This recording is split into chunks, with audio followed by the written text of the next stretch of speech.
ফিরবেন বলে। ফেরা না হলে কষ্ট বাড়তেই পারে সমর্থকদের মনে। তবে লোকটা যদি হয় দেশের সেরা অলরাউন্ডার, তবে আশা রাখতে কী বা ক্ষতি আছে। এবার গুঞ্জন নয়, বাস্তবতায় গিয়েছে বেশ কয়েক ধাপে। বলছিলাম সাকিবের দেশে ফেরার কথা নিয়ে। বাংলাদেশের জার্সিতে সাকিবকে সবশেষ দেখা গেছে 2024 সালের ভারত সফরে কানপুর টেস্টে। তারপর লাল সবুজ থেকে বিরতি। সবশেষ পাকিস্তানের বিপক্ষে খেলা সিরিজে ফেরার গুঞ্জন উঠেছিল। তা না হয় এখন প্রশ্ন একটাই, নিউজিল্যান্ড সিরিজে কি তবে সেই বিরতি ভাঙার অপেক্ষায়?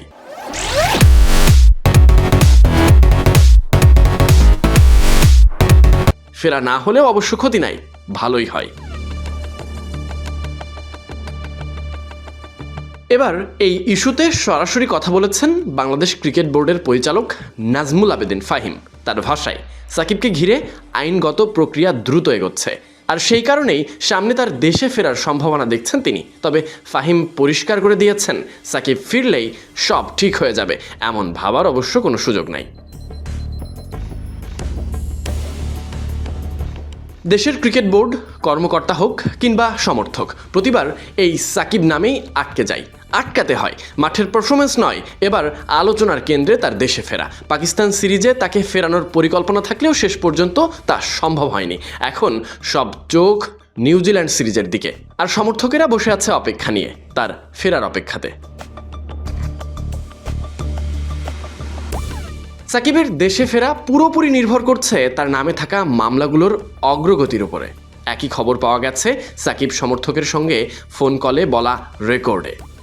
উল্লেখযোগ্য ব্যাপারটা, তার আইনজীবী ইতিমধ্যেই প্রয়োজনীয় কাগজপত্র জমা দিয়েছেন বাংলাদেশ ক্রিকেট বোর্ডে। সেখান থেকেই কাগজগুলো গিয়েছে যুব ও ক্রীড়া মন্ত্রণালয়ে। এই প্রক্রিয়াটা দ্রুত এগোচ্ছে বলেই জানা গেছে। এমনকি ক্রীড়ামন্ত্রী আমিনুল হকের বক্তব্যেও মিলেছে স্পষ্ট ইঙ্গিত। পরিস্থিতি ধীরে ধীরে নমনীয় হচ্ছে। একই প্রসঙ্গে উঠে এসেছে সাবেক অধিনায়ক মাশরাফি বিন মুর্তজার নাম। দলে ফেরা, কোন ফরম্যাটে খেলবেন সাকিব, কতটা খেলবেন, সবকিছুই নির্ভর করবে নির্বাচকদের উপরে। তার আগে তাকে দেশে ফিরতে হবে। টিম ম্যানেজমেন্ট এবং সাকিব নিজে কি চান তার উপরেও অনেক কিছু নির্ভর করছে। বোর্ডের অবস্থানও খুবই গুরুত্বপূর্ণ। তবে একটা জায়গায় কোনো দ্বিধা নেই, দলের স্বার্থ সবার আগে। নিউজিল্যান্ড সিরিজ প্রসঙ্গে ফাহিম তাই আশাবাদী। তিনি আশা করছেন সময় মতো সাকিব দেশে ফিরতে পারবেন এবং ফিরলে দলে অবদান রাখার মতো অবস্থায় থাকবেন।